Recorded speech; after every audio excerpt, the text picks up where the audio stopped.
altogether. Now the ruler of this world will be driven out, says the Lord. And when I am lifted up from the earth, I will draw everyone to myself.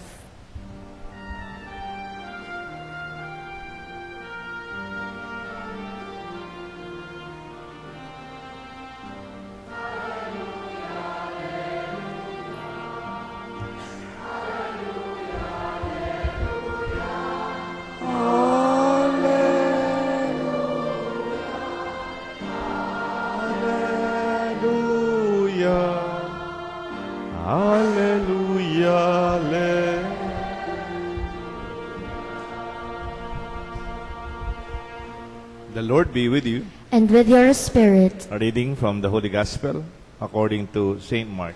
Glory to you, O Lord. Jesus came home with his disciples. Again, the crowd gathered, making it impossible for them even to eat. When his relatives heard that, they set to seize him, for they said, "He's out of his mind." The scribes had come from Jerusalem, said, "He is possessed by Beelzebul, and by the prince of demons he drives out demons." Summoning them, he began to speak to them in parables. "How can Satan drive out Satan? If a kingdom is divided against his kingdom, that kingdom cannot stand. And if a house is divided against itself, that house will not be able to stand. If Satan has risen against himself and is divided, he cannot stand. That is the end of him. But no one can enter a strong man's house to plunder his property unless he first ties up the strong man. Then he can plunder the house. Amen, I say to you, all sins and all blasphemies that people utter will be forgiven them. But whoever blasphemes against the Holy Spirit will never be forgiven, but is guilty for an everlasting sin. For they had said, "He has an unclean spirit." His mother and his brothers arrived. Standing outside, they sent word to him and called him. A crowd seated around him told him, "Your mother and your brothers and your sisters are outside asking for you." But he said to them in reply, "Who is my mother and my brothers?" Looking around those seated in a circle, he said, "Here are my mother and my brothers.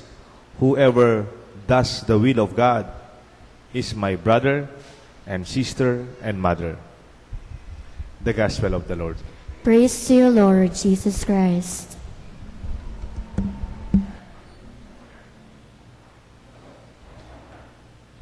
In the name of the Father, the Son, the Holy Spirit.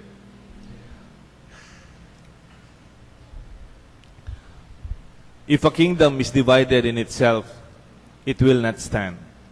If a family is divided in itself, it shall not stand and will not survive. If a church is not united in itself, it will not last. Let us reflect on unity. The Word of God as the source of our communion. Our unity is so important that keeps us together and would not isolate us from one another. May kukwento po ako sa inyo, ne? E di po mayroong isang church worker. Nagkwento po siya. Sabi niya, nung ako'y bata, nagtitinda ako ng lobo. Alam niyo po yung nagtitinda ng lobo sa mga simbahan noon? Bata tayo. Pag piyesta, maraming nagtitinda ng lobo. Yun daw yung trabaho niya. Nagtitinda siya ng lobo at marami siyang kasama. Pag nagpupunta sila sa fiesta, halimbawa, fiesta sa Arayat, fiesta sa Candaba, fiesta sa Palit, fiesta sa Pangasinan, o kaya sa May Bulacan, pumupunta po sila, dumadayo. Isang jeep daw po sila. May nagtitinda ng lobo, titinda ng laruan, titinda ng mga gamit-gamit sa kusina. Isang grupo daw sila. Pag nagtitinda lang silang ganyan, dahil sila ay dayo, because they are strangers, at piyesta, kuminsan kinokorsonada po sila. Yung pinagdidiskitahan, no? May mga lasing sa piyesta, sinasaktan sila. They are bullied. At pag mayroong daw kasama nila from that jeep, nung kasama nila sa kabuhayan, pag may sinaktan daw silang kasama nila, alam niyo po anong gagawin nila? Automatic. Hindi man nila pinag-usapan, hindi man sila nagmi-meeting. Pero pag may sinaktan sila sa kasama nila, automatic, sabi na, bibitawan ko ang lobo. Yung kasama nila, iwanan nila yung tinda. Iwanan nila yung kanilang puhunan, pera. They will jump and protect their companion. They will jump and make sure yung kasama nila hindi masasaktan, hindi mabubugbog, kahit na sila yung matamaan, kahit na sila yung mapadyakan. That is how they care for each other. Ngayon po, sabi niya, matanda na ako. Hindi na ako nagtitinda ng lobo. Ako ngayon ay nagtatrabaho na sa simbahan. I already am old. I already have my own business. And I volunteer in the church. Kaya lang, napansin ko, sabi niya sa simbahan, it is very easy that you say something against another person. Alam niyo po yung backstabbing? Yung nagsasalita tayo laban sa isa't isa? When we hurt each other by our words, or sometimes the way we speak divide us. Sabi po nitong nagsasalita, mabuti pa nung nagtitinda ako ng lobo, nasa labas lang kami ng simbahan. Hindi man kami masyadong nagdarasal, pero nagkakaisa kami. That is also our Christian way of looking at ourselves. Tayong mga Kristiyano, tayong naniniwala sa Diyos, tayong naniniwala kay Jesus at sa Biblia, kumisan tayo mismong mga Kristiyano nagsisiraan. Sa mata ng ibang tao, we are one, but deep inside, we are not. Pwede pa po ako magbigay ng isa pang example? Alam niyo po yung mga mafia. Sa Italy, marami pong mafia. Pagdating sa illegal na mga gawain, ang mafia, yung mga organized crime ang tawag. Sila yung nagtitinda ng mga illegal na baril, sila yung nagtitinda ng mga illegal na drugs, whatever, it's illegal. Yun po yung business nila. Sila yung nangongotong sa mga negosyo, protection money. Alam niyo po, bilang tanda ng kanilang katapatan sa organisasyon, which is primary, that loyalty to their organization is important. Alam niyo po, pag may bago silang member, magpapabutas po sila ng ngipin. They will drill a hole in their big tooth, no? At lalagyan po ito ng lason, potent poison. Ilalagay po sa ngipin. Tapos it will be sealed. Manipis na pasta. At pag sila ay may operation, halimbawa, naghahatid ako ng mga illegal na gamit dun sa isang lugar, inutusan ako ng boss, nahuli ako ng pulis. Siyempre, may possibility they will torture me, they will threaten my family. Sasabihin ko kung saan yung aking kasama. Alam nyo anong gagawin nun ng nadakip na mafia member? They will break that seal of their poison and mabibigla na lang yung mga pulis na mamatay. Bumubula yung bibig ng mafia kasi nagpakamatay na to protect their organization. They will die out of loyalty to their mafia organization. Anong tawag natin sa mafia? Masamang tao. Illegal. Lahat ng hindi mabuti, gawa nila. Pero tignan nyo po, pagdating sa kanilang katapatan, sa kanilang organisasyon, matatalo ang mga Kristiyano. Sometimes Christians are not loyal to their brother Christians. Sometimes in our church, we can speak against each other. We can hurt each other by our words. And that is something that would also be true in our family. Pag mayroon kang concern sa family mo, tandaan mo, walang mananalo dyan. Bakit? Pamilya mo. They are yours. Kung may problema ka sa uncle mo, may problema ka sa kapatid mo, keep it among yourselves and solve it among yourselves. Pag may problema ka sa ibang tao, huwag mong i-Facebook. Huwag mong paalam sa iba. Bakit? Will they solve the problem for you? You have to solve it yourselves. to maintain that family unity. Our unity in our church.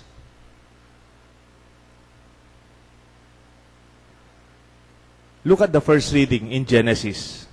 God created a harmonious creation. Everything flows in Genesis 1. Lahat. Everything is beautiful. God created a united and harmonious creation. Kailan po nagkaroon ng division in the creation of God? Kailan? Kailan nagkaroon ng disharmony in God's creation? In Genesis 3:9-15.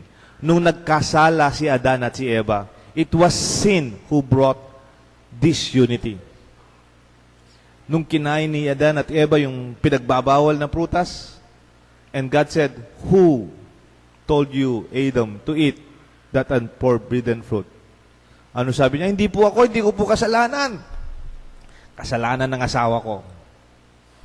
Ano po sinabi ni Eva? Eva, ba't kinain mo itong bawal na prutas at sinama mo si Adan? Hindi po hindi ko kasalanan. Kasalanan ng ahas na to. Did you realize that is the beginning of the enmity between the offsprings of humans and the offsprings of the serpent? Nung pumasok ang kasalanan, doon nagumpisa ang kanilang awayan. The source of disunity is sin. And to heal that unity is forgiveness. Ang pinagmumulan po ng ating pagkakawatak-watak, hindi man yung pera, hindi man yung lupa, hindi man sino yung tama at sino ang mali. Ang pinagmumulan ng pagkawatak-watak ng pamilya, simbahan at relasyon, kasalanan. And how do we heal that? Forgiveness. How did Jesus heal the wounds of those who betrayed Him? Nung bang si Jesus iniwanan ng mga nakapako, nung siya nakapako sa krus, nung pong when He resurrected, did He say against anything, against Judas, against Peter, against the disciples? No. Ang pinakaunang sinabi lang ni Jesus, "Peace be with you. Look at my wounds. Come. Look at my pain. Peace be with you." Pag mayroon pong samahan na may problema, you don't have to say anything. Just forgive and give them a second chance. Take note, organizationally speaking, unity is not expressed in uniformity. Unity is not even togetherness. Kunyari, nakapare-pareho kayong uniform. Yan, pare-pareho yung uniform nyo. Uniformity is not unity. And unity is not togetherness. Halimbawa, nakaupo kayong magkakatabi, you are together. But it does not mean you are united.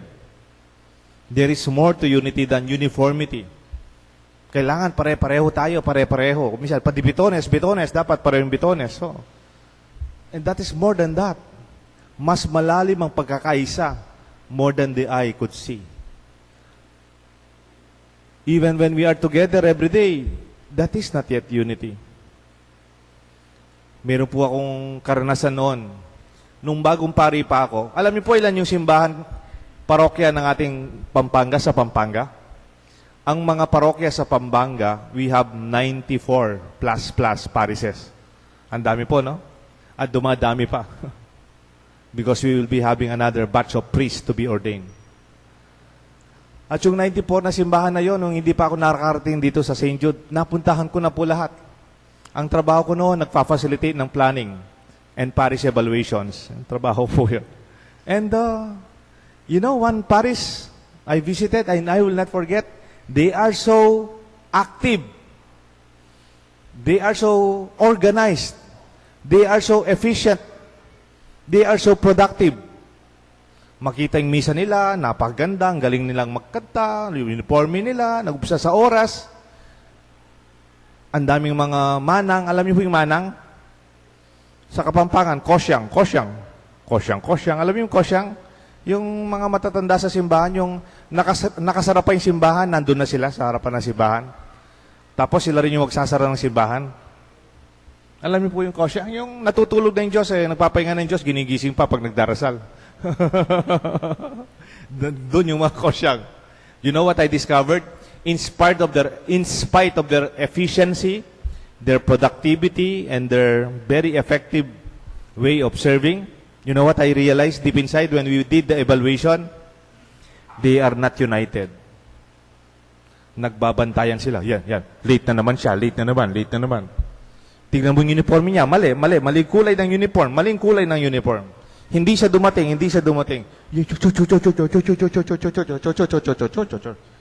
Ow! Did you know that unity is more than effectivity? There is more to unity than being efficient and productive. Pwedeng pagod na pagod kayo sa simbahan. Masipag kayo. Marami kayong project. But it does not mean that you are united. Remember that Tower of Babel that they created to connect the earth, the world, and heaven? They had a big project, pero hindi sila nakakaintindihan. They had their own languages, kanya-kanya, and God destroyed that great project. I believe projects are only there to unite us. Kung meron tayong proyekto, hindi dahil mahalaga yung proyekto, saan ang ating ginagawa ay dahilan ng ating pagkakaisa. Again, when we do something together, it's not only for the sake of that project, but may that activity unite us together. Parang pamilya.